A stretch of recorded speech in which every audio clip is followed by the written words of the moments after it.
Vocês conseguem ver minha câmera também ou não? Conseguem me ver no vídeo? Eu consigo, dá para ver o slide e a sua câmera aqui no cantinho, porque eu estou assistindo pelo telefone. Aí dá Ah, para ver. legal, legal. Eu tô com o chat aberto aqui no telefone, então quem quiser ir respondendo as coisas que eu for perguntando, vocês podem escrever no chat que eu tô vendo aqui, tá bom?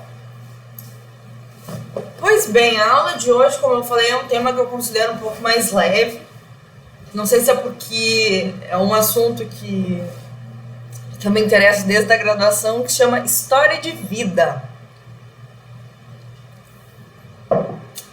Esse assunto, gente, alguém já ouviu falar em história de vida no contexto ecológico ou não?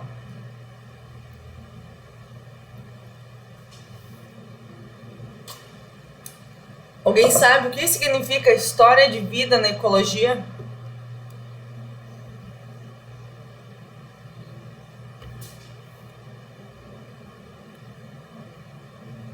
Eu acho curioso que não tem muito tempo teve a seleção de mestrado lá do INPA e a minha orientadora ela elaborou uma questão, né? Minha orientadora de doutorado. E aí a questão era: explique o que é história de vida. Isso foi a questão seleção de mestrado da ecologia do INPA. E aí ela disse que teve algumas pessoas que acertaram, mas teve gente que contou a própria história. Ah, eu nasci em tal lugar. Só que na ecologia não é a história de vida de vocês, gente. A história de vida, ela trata basicamente sobre todos os atributos da história de vida de um indivíduo, ou seja, tudo que acontece na vida de um dado indivíduo, desde que esse indivíduo nasce até o momento que esse indivíduo morre. Isso que se chama história de vida no contexto ecológico, tá? Tá um pouco relacionado com história de vida de vocês? Digamos que sim, né? Vocês nasceram, aí vocês entraram na idade da maturidade, tem gente que já começou a reproduzir, tem gente que já tem filho, enfim, tudo isso faz parte da história de vida. Então, tudo em relação ao indivíduo, desde o momento que o indivíduo nasce até o momento que o indivíduo morre, é história de vida. Naquele ano, né, quem fez a seleção de mestrado do INPA devia ter respondido isso. Pois bem, então, considerando que história de vida trata de tudo relacionado, desde que o indivíduo nasce até o momento que o indivíduo morre, quando a gente está falando nisso, percebam que a gente está tendo uma conversa em nível de indivíduo, a gente está falando das características de cada indivíduo dentro de uma população. Por quê? Pensa, população é um conjunto de indivíduos da mesma espécie. Só que quando você tem uma população, cada indivíduo vai nascer num momento diferente. Por exemplo, na população humana, a Emily nasceu exatamente no mesmo dia e horário que o Maciel? Eu acho que não, né?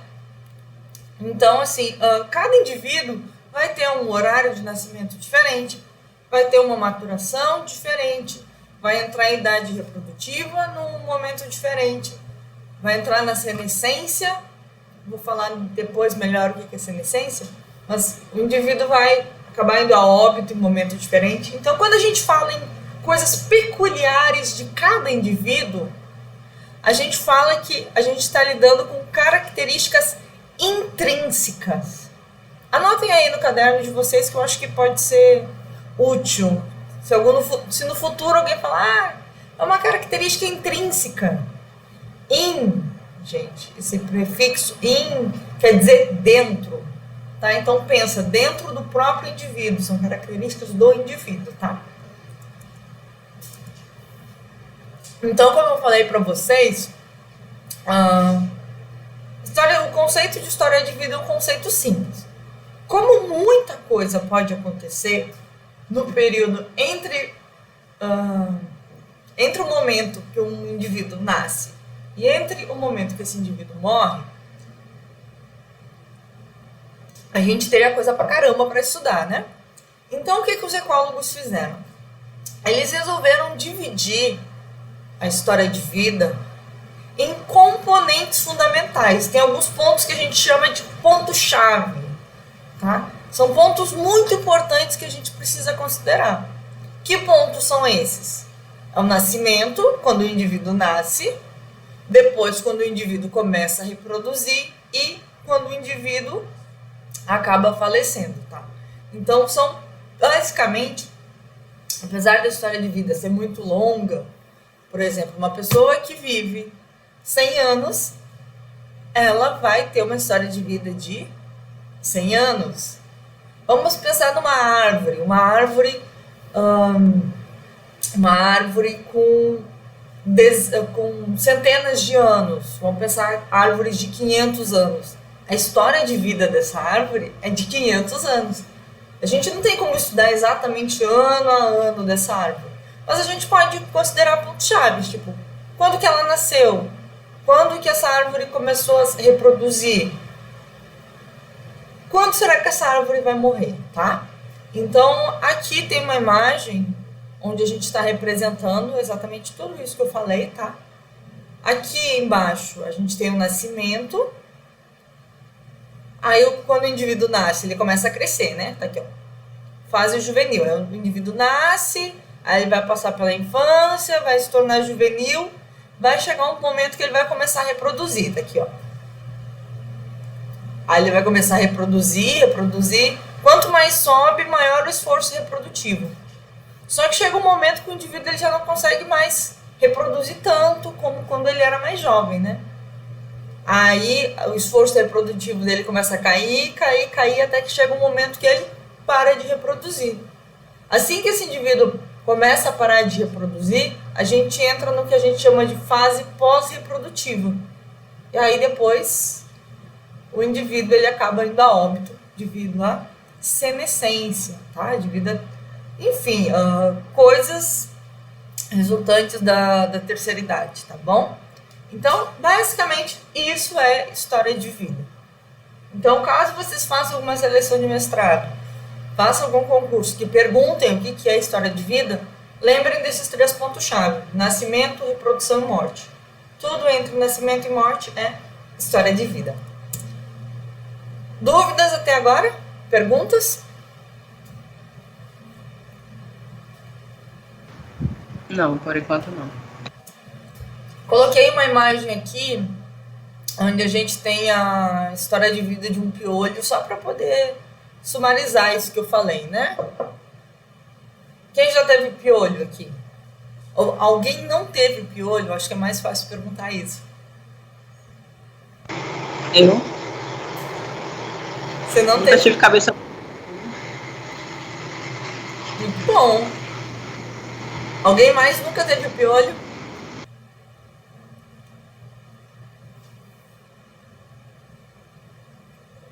Tô falando de piolho, mas podia ser qualquer outro organismo, tá?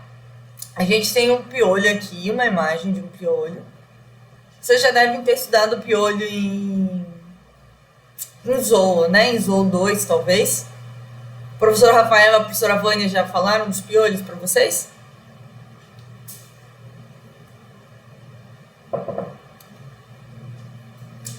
Ó, vou usar esse organismo aqui. Já, né? Nunca falaram dos coitados, não, professor. Eles são discriminados, é? Aparentemente, foram esquecidos no rolê, os bichinhos. Os piolhos. No concurso que teve da SED agora, para professor, eles até teve uma questão específica sobre piolho. Eles queriam saber como que era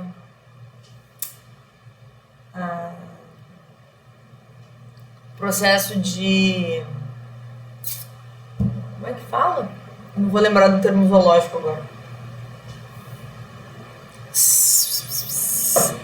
Como é que era a pergunta? Quem é que tem... Eu não vou lembrar. Enfim, mas eu sei que era sobre piolhos. Era sobre o crescimento dos piolhos, se eles sofriam metamorfose ou não, se era metamorfose completa ou não.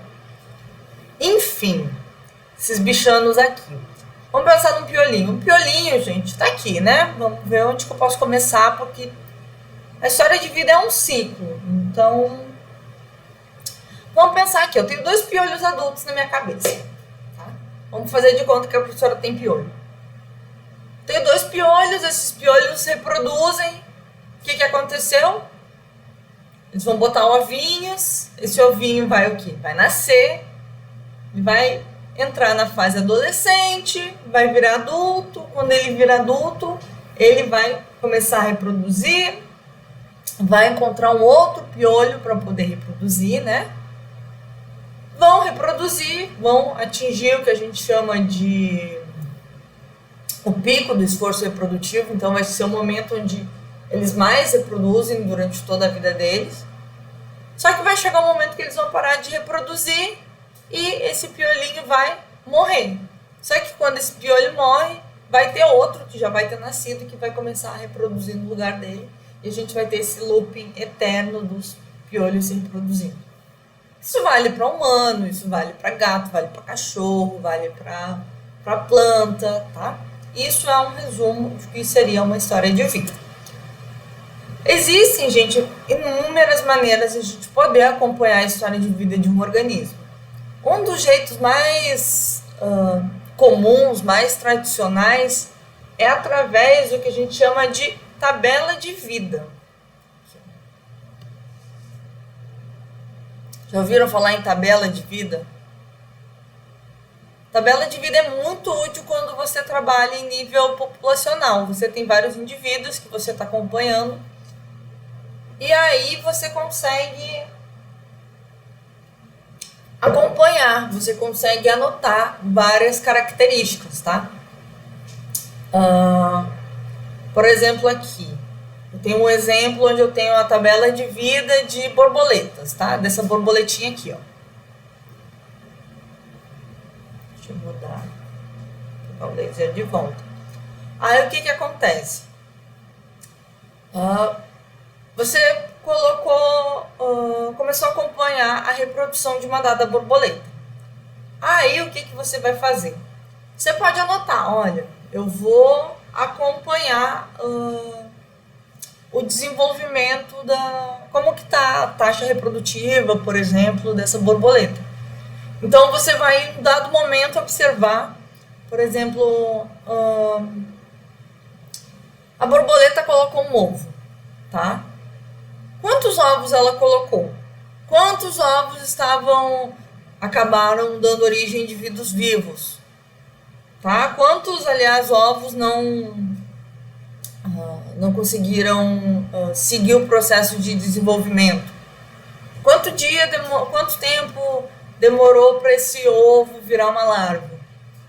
Tá? E assim por diante. Enfim, na tabela de vida você pode anotar diferentes informações a respeito de um indivíduo, a respeito da fase que o indivíduo se encontra na vida dele, tá? Então, isso é muito útil para trabalhos populacionais. Por exemplo, caso as meninas que trabalham com a professora Albanita, as meninas que trabalham com orégano, elas quisessem fazer uma tabela de vida da horta delas, elas poderiam.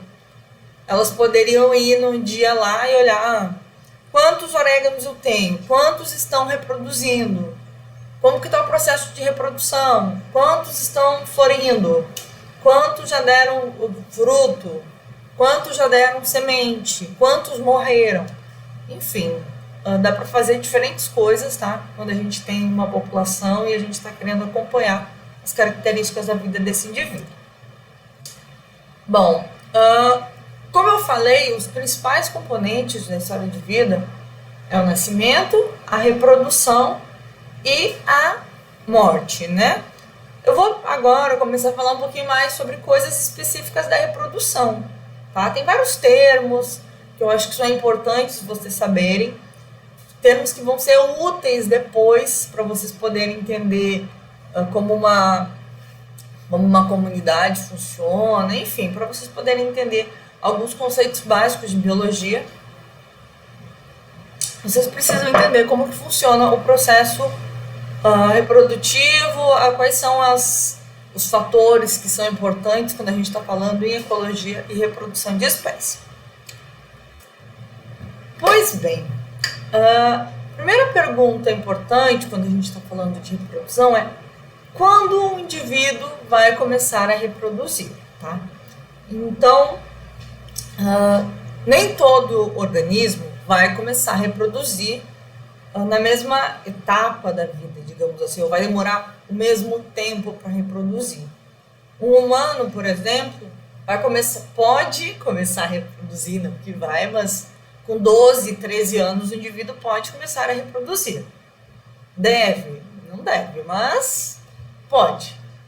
Um cachorro, se o cachorro é pequenininho, um cachorro demora 6 meses para começar a reproduzir. Um filhotinho, com 6 meses, pode reproduzir.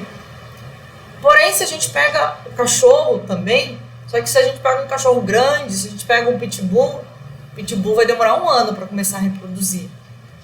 Agora, se a gente pega um dog alemão, que é um cachorro bem grande, que pode atingir 70 quilos, o dog alemão começa a reproduzir quando tem 1 ano e meio.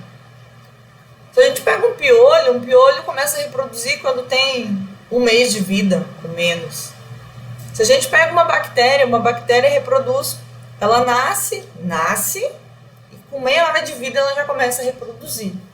Então, vocês percebem como tem organismos que começam a se reproduzir muito cedo e tem alguns organismos que acabam demorando muito para poder reproduzir?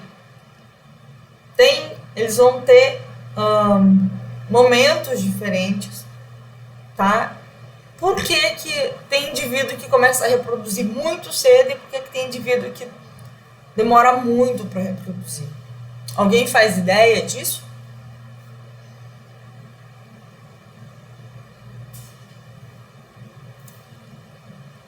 Por que tem árvore que só dá fruto depois de 10 anos? Por que tem árvore que demora 10 anos para reproduzir?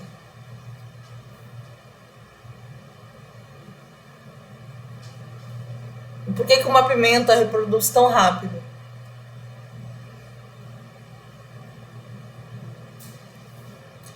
O que acontece? Nesse caso, a gente está falando em espécies que vão ter estratégias evolutivas diferentes, tá? Vocês como biólogos, precisam ter essa ideia de que nem todas as espécies são iguais. As espécies, elas vão ter estratégias diferentes para poder reproduzir. Dependendo das características dessas espécies, elas vão reproduzir mais cedo ou mais tarde, e isso vai ter vantagens e desvantagens para as espécies. A gente tem espécies que têm uma reprodução do tipo precoce, como, por exemplo, rato.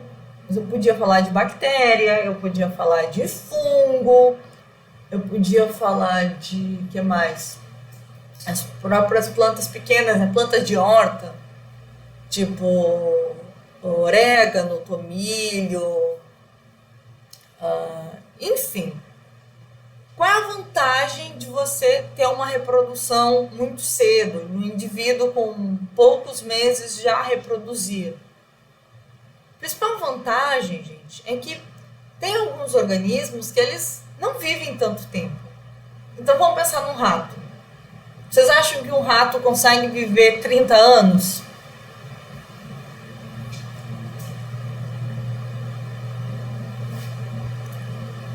Sim ou não?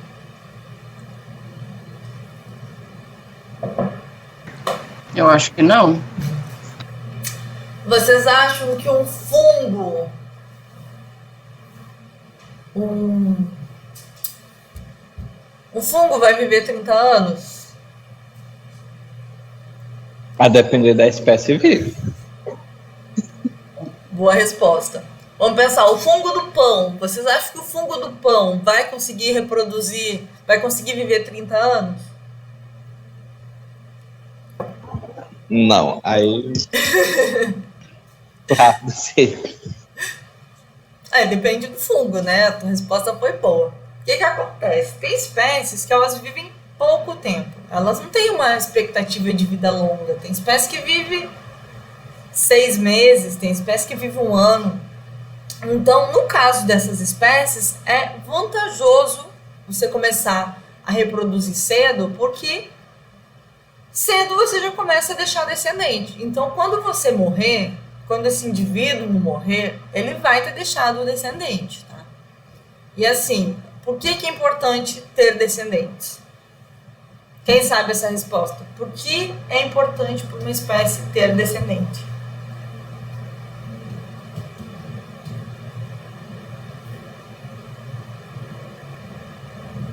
Manutenção da espécie. Essa é a resposta. É muito importante o indivíduo ele passar os seus genes adiante.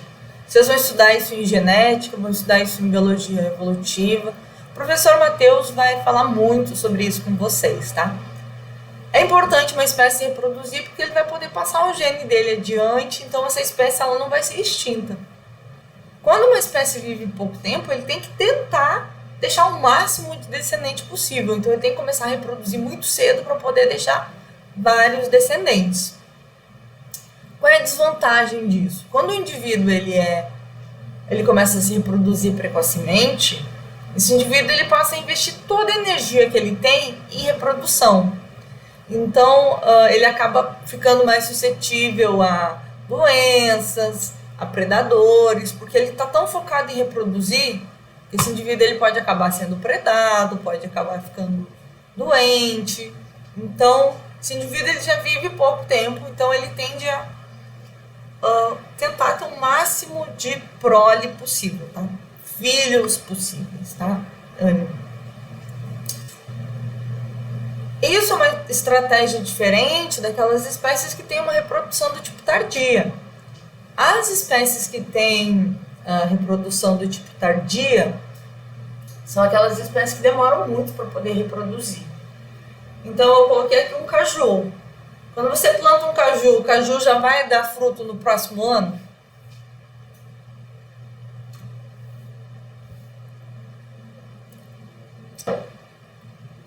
Se vocês plantarem um caju agora, ele vai dar fruto ano que vem, já em dezembro do ano que vem? Não. Se vocês plantarem uma manga, ela vai dar fruto ano que vem?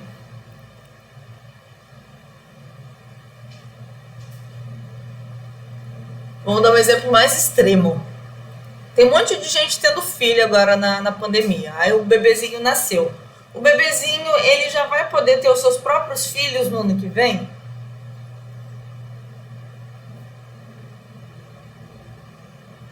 Não, né? Teoricamente não. Para um bebê ter outro bebê. Por quê? Porque a gente tem algumas espécies que têm a reprodução tardia. Então a gente tem várias árvores, a gente vai ter os humanos, a gente vai ter macaco, a gente vai ter várias espécies que elas demoram muito para começar a reproduzir. Então isso se aplica àquelas espécies que vivem muito tempo, porque nesse caso essas espécies elas têm a oportunidade de poder se desenvolver. Vamos pensar no humano. O humano ele passa pela infância e aí ele vai poder começar vai entrar na puberdade, na adolescência, aí que ele vai começar a ter um pouco mais de noção sobre como cuidar da prole, sobre como fornecer cuidado parental. Sempre que falar em cuidado parental, gente, notem aí no caderno de vocês, enfim, no celular, no computador, o que é cuidado parental? São os pais cuidando dos filhos. Então, quanto mais velho um organismo, pensando em animal, né, melhor ele vai poder cuidar da prole. Então ele já vai ter uma maturidade, ele já vai saber, eu tenho que dar alimento, eu posso cuidar, tá? A gente vai ver depois que, em geral, espécies que têm reprodução tardia, elas fornecem o cuidado parental. Então elas vão fazer um abrigo, elas vão dar alimento, tá? Então tem todo um investimento para que essa prole consiga sobreviver. É diferente, por exemplo, de espécies que têm reprodução precoce. No caso de espécies que têm reprodução precoce, a gente tem pouquíssimo cuidado parental, tá? No caso de rato, por exemplo, o rato ele vai amamentar os ratinhos, mas depois já era. Depois os filhotes de rato que se virem. No caso de espécies com reprodução tardia, não. Você tem uma preparação, todo um cuidado para que aquele organismo, aquele filhote, aquela semente consiga sobreviver, tá? A desvantagem desse tipo de reprodução é que, assim, como algumas espécies elas vão demorar tanto para começar a reproduzir, elas correm o risco de não sobreviver até a idade reprodutiva. Isso acontece muito com a árvore. Uma árvore é um clássico. Uma árvore ela vai demorar muito para começar a reproduzir. Vamos pensar numa manga, por exemplo. Uma manga ela demora anos para começar a reproduzir. Vocês acham que todas aquelas sementes que a manga está dando, a manga vai dar o fruto, vai dar origem a uma semente, toda aquela semente que uma mangueira está produzindo vai dar origem ao novo pé de manga? Ou não?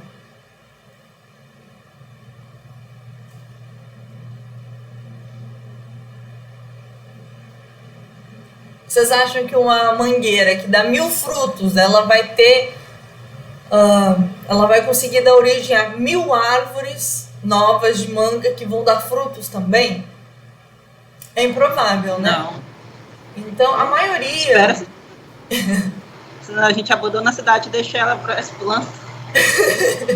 Exatamente, com a quantidade de mangueira que a gente tem aqui. Imagina se cada mangueira, que está dando um monte de manga agora, né? Todas aquelas mangas germinam e chegam à idade adulta. Realmente, Boa Vista ia virar um mangueiral. Não sei se é assim a palavra, né? Mas o que acontece, então? A maioria dessas, pensando em planta, das sementes não vai conseguir germinar, ou vai germinar, mas vai acabar morrendo, não vai conseguir chegar até a idade adulta. Então, essa é uma desvantagem da reprodução tardia. O que é melhor? Ter uma reprodução precoce ou uma reprodução tardia? O que vocês acham?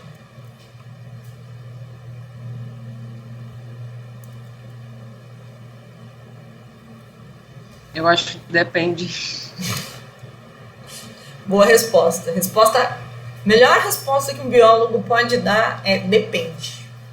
Depende. Depende é a palavra-chave. Anotem aí também. Quando vocês não souberem uma resposta, respondam. Depende, professor. Depende muito da espécie que a gente está falando, né? Depende muito quanto tempo aquela espécie vai demorar para atingir a maturidade sexual, qual é a expectativa de vida daquela espécie. Então, não tem uma resposta certa, tá? Dependendo da espécie, pode ser melhor ter uma reprodução do tipo precoce ou ter uma reprodução do tipo tardia. Quanto reproduzir? Outra pergunta. Quantos filhotes um cachorro tem que ter? Quantas sementes uma árvore tem que produzir? Quanto reproduzir? Vocês fazem ideia? Quantos filhos um humano deve ter? Quantos clones uma bactéria deve produzir? Um peixe, quantos filhotes um peixe tem que ter? Então, também não existe uma resposta. A resposta para cá também é depende. Tem alguns ecólogos que falam que o tamanho ideal, na verdade, nem é ninhada, que está restrito a aves, mas o tamanho ideal da prole, o número de indivíduos, né, que vão acabar nascendo, é aquele que maximiza o número de sobreviventes. O que é isso? O que isso quer dizer? Tá? O que acontece? Dependendo da espécie, sempre aquele dado organismo, ele pode ter mais filhotes do que ele acha que vai sobreviver, do que poderia sobreviver na natureza. Então, dependendo da espécie, por exemplo, um cachorro, tá? Quantos filhotes poderiam sobreviver aqui? Talvez um cachorro, esse aqui teve quantos? 1, 2, 3, 4, 5, 6, 7, 8, 9, 10, 11, 12, 13, 14, 15, 16, 17, 18. Eu contei 18, mas talvez esteja errado, porque tem cachorrinho um em cima do outro. Vocês acham que os 18 cachorrinhos aqui conseguem sobreviver? Sim ou não?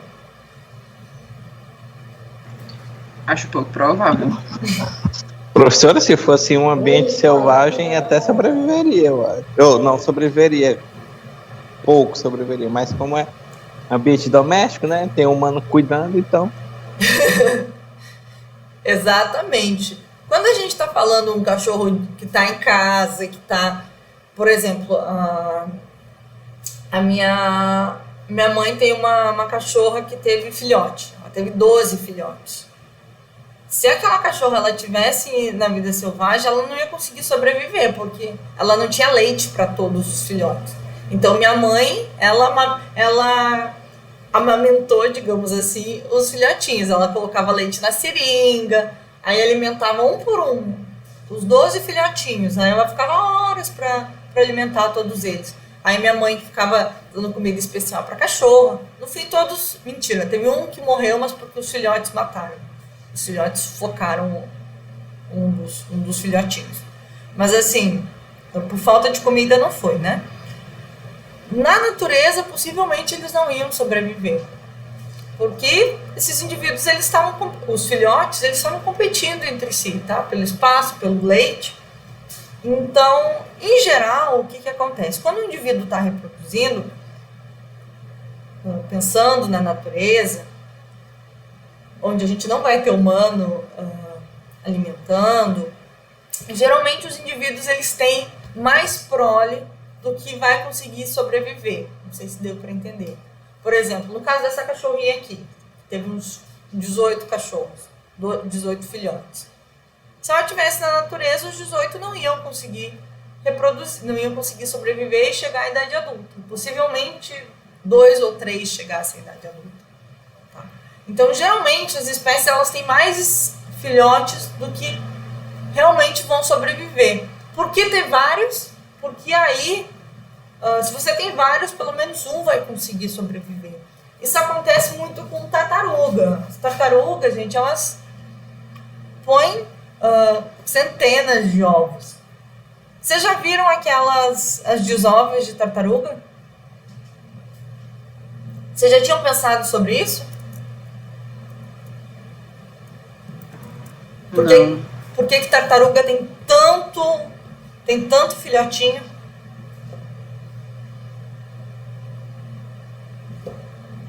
Próxima vez que vocês virem no jornal aparece muito. O jornal adora mostrar as pessoas soltando aqueles filhotes de tartaruga na praia. Eles falam, agora as tartarugas vão ser soltas, vai ter a desova. A maioria daquelas tartarugas vai morrer, elas não vão conseguir sobreviver. Por quê? Porque elas naturalmente não conseguiriam sobreviver.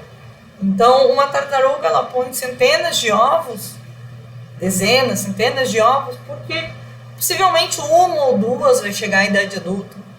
Mesma coisa acontece com peixe, tá? O peixe reproduz muito. O peixe vai botar muitos ovos.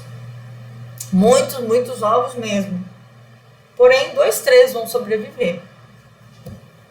Passarinho. Quantos ovos um passarinho põe? Vocês sabem?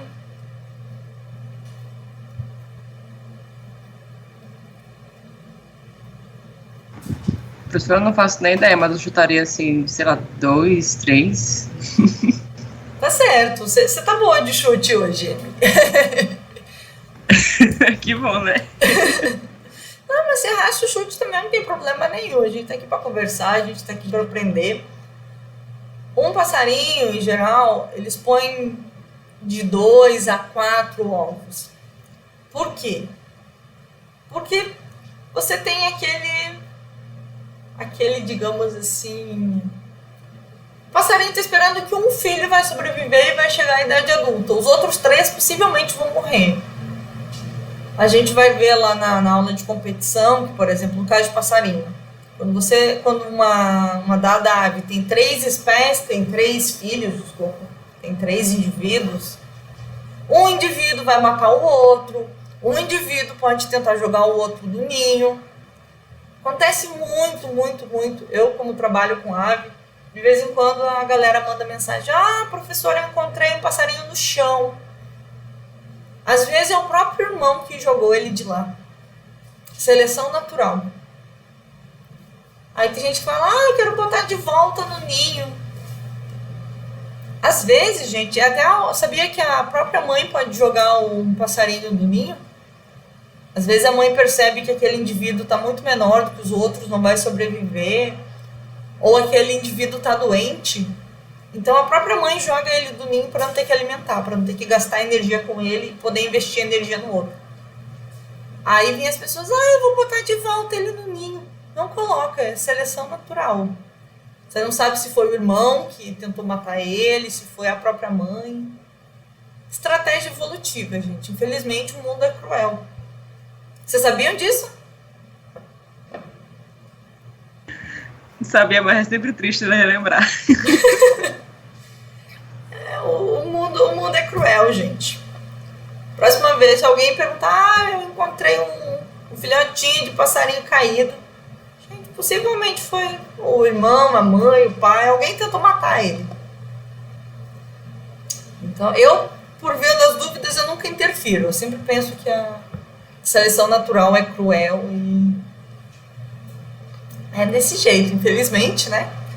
Enfim, o que eu quero dizer com tudo isso? Que os indivíduos, eles vão reproduzir muito, eles vão ter muitos filhotes, mas, resumo da ópera, a maioria não vai chegar à idade adulta. Então, o ideal é ter filhos a mais, porque aí, pelo menos, algum consegue chegar à idade adulta. Isso acontecia muito com o humano antigamente.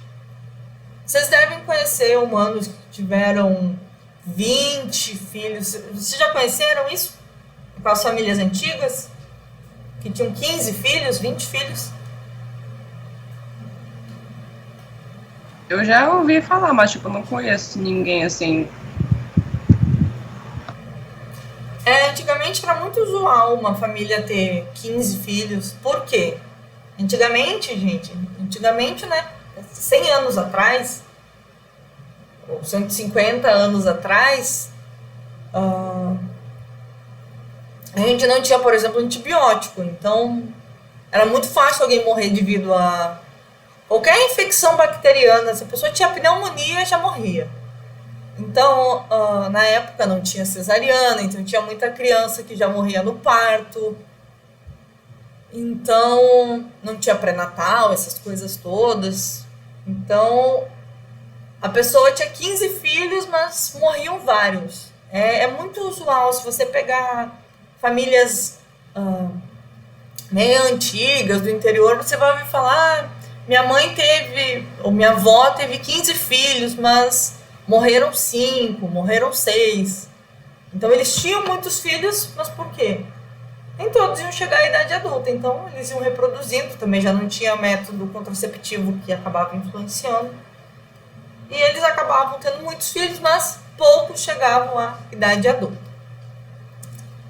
Deixa eu ver. Deixa eu falar sobre as estratégias reprodutivas para vocês. Pulei esses slides, esses anteriores, porque eu deixei naquele quanto reproduzir e acabei falando todas as informações lá. Bom, quando a gente está falando que o indivíduo ele vai reproduzir, quando o indivíduo ele pode reproduzir, independentemente de ser uma bactéria, de ser um fungo, de ser um protozoário, de ser uma planta ou um animal, esses animais, esses organismos, eles podem adotar diferentes estratégias para se reproduzir. As duas principais estratégias reprodutivas que os organismos usam, tá? São as estratégias do tipo heteróparo ou semélparo, tá? Os organismos, quando a gente vai olhar as características de uma dada espécie, essa espécie pode ter uma reprodução do tipo heterópara ou semélparo. O que são essas duas estratégias? Vocês já ouviram falar em heteróparo e semélparo? Não. Então anotem aí. Heteróporo, gente, são aquelas espécies que têm vários eventos reprodutivos. Então vamos pensar aqui, olha, eu botei um macaquinho. Quando um indivíduo ele entra, por exemplo, vamos pensar num mamífero que entra no cio. Quando o indivíduo ele entra no cio várias vezes ao longo da vida, ele pode ser um indivíduo heteróporo. Aqui eu tenho uma imagem, ó, que eu tenho um indivíduo juvenil. Aí, no segundo ano de vida, ele começou a reproduzir. Esses picos aqui quer dizer reprodução.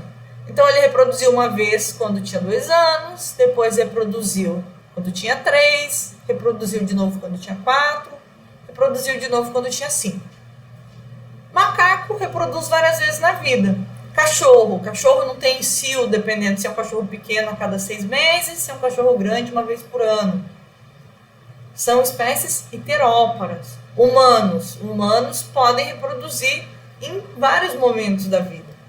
São seres heteróparos. Enfim, todo organismo que pode reproduzir várias vezes vai ser heteróparo. É diferente de um semélporo. Semélporo ele não é tão comum quanto os heteróporos. São aqueles organismos que eles vão se reproduzir apenas uma vez na vida. Eu apresento aqui 2 exemplos para vocês, tá? O primeiro é o salmão vermelho. No caso dessa espécie aqui, esse indivíduo ele nasce, né, num local. Quando chega na idade reprodutiva dele, ele migra até o local de reprodução. Quando ele chega no local de reprodução, eles vão reproduzir, as fêmeas vão colocar os ovos e vão morrer, tá? Elas não conseguem sobreviver depois de reproduzir, tá? É o mesmo caso dos efemerópteros. Vocês lembram dessa ordem ou não? Lá de Zou? Lembro. Vocês sabem por que o efemeróptera se chama efemeróptera? O que é efêmero? Porque a vida dele é efêmera. A vida dele é curta, né? Esses indivíduos, eles reproduzem e morrem, tá? Eles só vão ter uma chance de reproduzir. No caso dessas espécies semélparas, gente, como eles só vão ter uma chance de reproduzir, o que vocês acham que vai acontecer? Eles vão pôr muitos ovos ou vão pôr poucos ovos? O que vocês acham?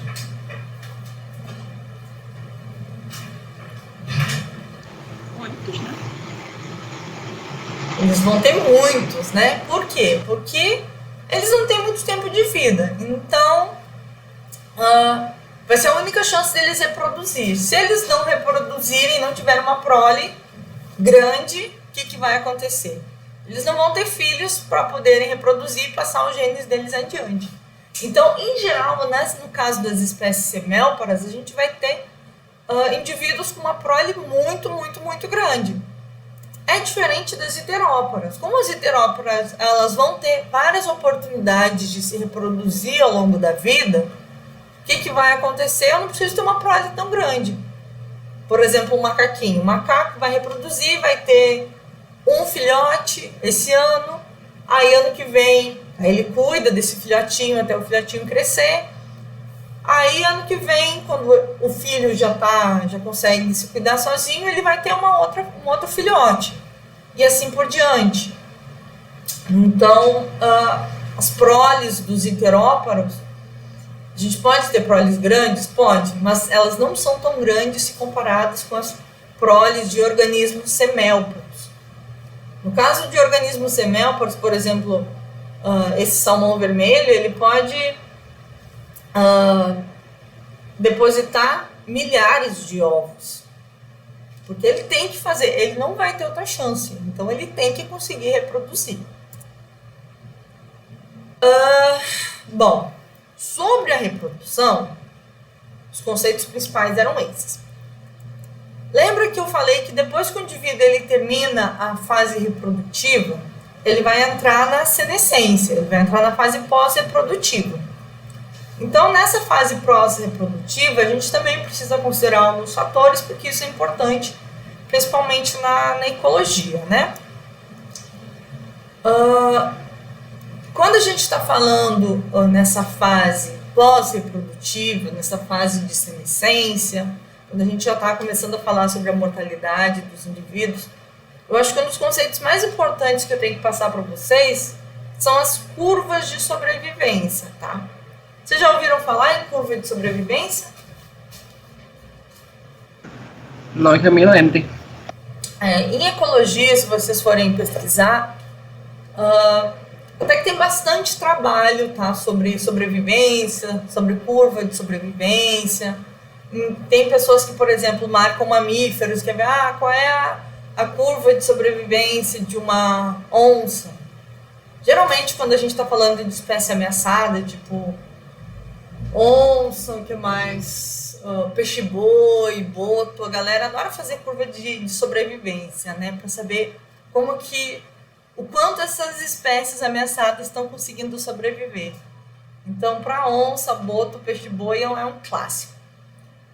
O que é essa curva de sobrevivência? A gente só quer ver quantos indivíduos... A gente, por exemplo, está trabalhando numa população. Vamos pensar que a gente quer saber, está estudando com os botos ali do Rio Branco. No Rio Branco a gente tem boto. Aí todo ano eu vou lá e conto quantos indivíduos eu tenho naquele ano. Aqueles indivíduos que eu estou vendo esse ano são os mesmos que eu vi no ano passado? Nesse caso, quando a gente está trabalhando com curva de sobrevivência, é muito usual você marcar um indivíduo. Então você pode, dependendo da espécie, colocar um anel. Tem gente que faz tipo uma tatuagem, sabe, no organismo. Você pode fazer um desenho. No caso de peixe, é colocado uma tinta embaixo da pele, assim, que você é uma tinta fosforescente para você conseguir identificar o indivíduo. Enfim, aí você vai lá todo ano e olha, quantos indivíduos sobreviveram de um ano para o outro? Aí você vai conseguir fazer essa curva aqui e estimar, olha, no primeiro ano, por exemplo, eu tenho um gráfico aqui para ovelha. Quantas ovelhas sobreviveram até... No primeiro ano de vida, uma fazenda, eu tive, 2.000 ovelhas. Mas quantas dessas conseguiram sobreviver até o segundo ano de vida? 80%. 80% das ovelhas chegaram até um ano. Mas quantas delas conseguiram chegar até 5 anos de idade? 750. E 10 anos? Só 200 ovelhas. E assim por diante. As ovelhas que viveram mais viveram 14 anos. Tá? Isso é o que a gente chama de curva de sobrevivência. É usado para poder estimar quantos indivíduos sobreviveram por quanto tempo. Só que essas curvas de sobrevivência, elas não são iguais entre todas as espécies, tá? A gente vai ter 3 tipos de curva de sobrevivência diferentes dependendo do tipo da espécie que a gente está trabalhando. A gente pode ter curva de sobrevivência do tipo 1, do tipo 2, do tipo 3. O que são cada uma dessas curvas? Quando a gente fala que a gente tem uma curva de sobrevivência do tipo 1, o que acontece? Na curva de sobrevivência do tipo 1, a gente vai ter poucos indivíduos jovens morrendo. Em geral, os indivíduos eles só vão morrer quando eles chegarem a atingir a senescência, quando os indivíduos forem mais velhos, tá? E nesse caso, geralmente, essas espécies elas têm um pequeno número de descendentes, tipo os primatas, tá? Primatas e humanos, tá? Quando a gente está pensando na curva de sobrevivência de um humano, qual é a probabilidade de um humano morrer criança? É baixo, né? Qual é a probabilidade de um humano morrer na adolescência e na vida adulta? É baixa também, né? Agora, quando um adulto está ficando mais velho, qual é a probabilidade de um adulto idoso morrer? Aí já é alto, né? A gente pensa que conforme a pessoa vai ficando mais velha, aumenta as chances dessa pessoa, desse organismo ir a óbito. Nesse caso, a gente fala que a gente tem uma curva de sobrevivência do tipo 1. O que é isso? Nesse eixo a gente tem o número de sobrevivente e aqui a gente tem a expectativa de vida máxima, né? Então, tá vendo aqui no azul? Esse azul vai representar a curva de sobrevivência do tipo 1. Então, o indivíduo nasce, ele vai sobreviver até chegar na senescência, onde ele possivelmente vai ir a óbito. Isso é uma curva de sobrevivência do tipo 1. A curva de sobrevivência do tipo 2 é quando todos os indivíduos têm a mesma chance de ir a óbito, ou seja, quando o indivíduo jovem, um adulto e um idoso têm a mesma chance de falecer. É o que acontece com aves. E no caso da curva de sobrevivência do tipo 3, a maioria dos indivíduos eles morrem quando eles ainda são filhotes. Então eles não conseguem sobreviver muito tempo, tipo as tartarugas que eu falei, ou os peixes. Milhares de ovos vão ser depositados, mas a maioria não vai nem, eu ia dizer germinar, isso é no caso de planta, né? No caso de semente de planta, né? A planta vai dispersar milhares de sementes, poucas vão germinar. Nesse caso, a gente tem uma curva de sobrevivência do tipo 3. Aqui só para vocês verem como é essa curva de sobrevivência, ó. Então, eu já falei do tipo 1 de humano. O que acontece com os humanos e mamíferos, como primatas? O indivíduo vai sobreviver na infância, na adolescência, na vida adulta e possivelmente só vai falecer quando for idoso. Isso é uma curva tipo 1. Na tipo 2, como a gente vai ter em aves, a chance de um indivíduo falecer quando ele é filhote é igual à chance de ele falecer quando ele é adulto, que é igual à chance dele falecer quando ele está na terceira idade, quando já está na senescência. E a do tipo 3, aqui em verdinho, a gente tem pouquíssimos indivíduos sobrevivendo quando eles são filhotes e pouquíssimos indivíduos vão conseguir viver muitos anos. Tá? No meu caso de árvore. Isso aqui, gente, também é uma questão que cai em prova de mestrado, tá? Acontece muito de mostrarem uma imagem dessa para vocês e pedir para explicar. Explica essa imagem. O que isso significa? Às vezes eles só colocam curva de sobrevivência, tipo 1, tipo 2, tipo 3, e diz, explique. Então, caso vocês tenham interesse em fazer seleção de mestrado para ecologia, pode ser no INPA, pode ser no Pará, pode ser no Amapá, enfim. Caso vocês tenham interesse em seguir na ecologia depois, fazer mestrado em ecologia, é legal vocês terem um resuminho sobre isso, tá? Dúvidas?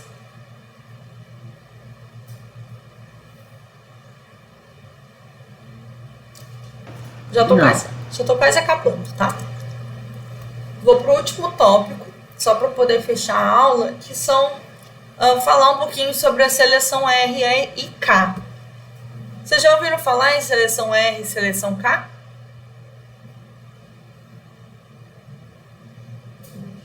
Ou não? Não. Bom, essas estratégias, gente, elas são estratégias que elas sumarizam tudo que eu falei durante a aula de hoje, sobre quando reproduzir, quanto reproduzir, reproduzir pouco, reproduzir muito, tá? Isso tudo tá sintetizado nessas seleções R e K. Essa seleção R e K, ela foi proposta por esse ecólogo aqui, o Eric Pianka, lá em 1970. O que é isso? O que é essa seleção R e essa seleção K? Lembra que eu falei que vai ter espécie que vai ter uma prole muito grande, mas possivelmente a prole não vai conseguir sobreviver, possivelmente não vai ter cuidado dos pais, possivelmente são espécies que vão ter poucos eventos reprodutivos, tipo as espécies dos organismos semélpagos.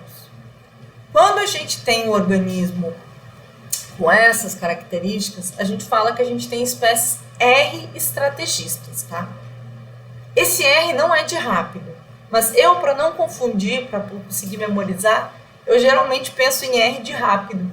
Então, são espécies que tendem a reproduzir muito rapidamente. As espécies que são R estrategistas, elas, com poucos dias de vida, ou poucos meses de vida, elas já começam a reproduzir, vão ter uma prole muito grande, então elas podem produzir muitos ovos, muitas sementes, tá? Mas, possivelmente, essa prole não vai sobreviver. Então, essa prole, assim que nascer, logo vai começar a reproduzir. Isso são espécies R estrategistas. É diferente das espécies K estrategistas, tá? Como os humanos, como os macacos. Então, geralmente, as proles são menores, só que essa prole ela é pequena, mas ela possivelmente vai sobreviver. Então, por exemplo, o humano tem os filhos. Possivelmente, todos os filhos vão sobreviver.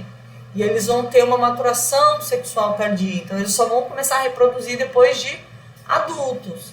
Eles vão ter muitos eventos reprodutivos durante a vida, como as espécies heteróparas, que eu já falei para vocês. Então, essas são as espécies do tipo K estrategistas, tá? São diferentes estratégias que as espécies têm. Para a gente não precisar falar toda vez, essa espécie é uma espécie que tem a prole pequena, que vai começar a reproduzir muito cedo, tem pouco evento reprodutivo, a gente só fala, essa espécie é R estrategista, ou essa espécie é K estrategista. Seria bom vocês terem essa noção de quando você tem a prole grande, pequena, sobrevivência baixa ou alta, como isso está associado com a estratégia K e R. Isso também é cobrado em seleção de mestrado, tá? Aqui, só para dar um exemplo para vocês, espécies que estão em seleção R, como eu já falei lá na frente das efemerópteras que vão viver pouco tempo, são espécies efêmeras. A gente vai ter aqui, por exemplo, o manjericão. O manjericão ele pode ser uma planta anual, vai reproduzir muito jovem, vai dar muitas sementes. Possivelmente nem todas essas sementes elas vão dar origem às novas plantas. Então, são plantas que têm seleção do tipo R. É diferente, por exemplo, de um angelim. O angelim é uma planta que vai dar, ela vai demorar muito para crescer, vai demorar muito para poder ter a sua prole, tá? Então, ela seria uma espécie com estratégia evolutiva do tipo seleção K. Arara também. Araras, vocês sabiam que uma arara ela pode viver até 80 anos? Vocês tinham ideia disso? Sim, da arara sim. A arara ela vive por muito tempo. E ela vai ter poucos ovos, ela vai ficar cuidando dos filhotes, até esses filhotes conseguirem chegar à idade adulta, reproduzir. Então, ela é uma espécie com seleção do tipo K. Bom, a aula de hoje era isso. Para poder ajudar vocês a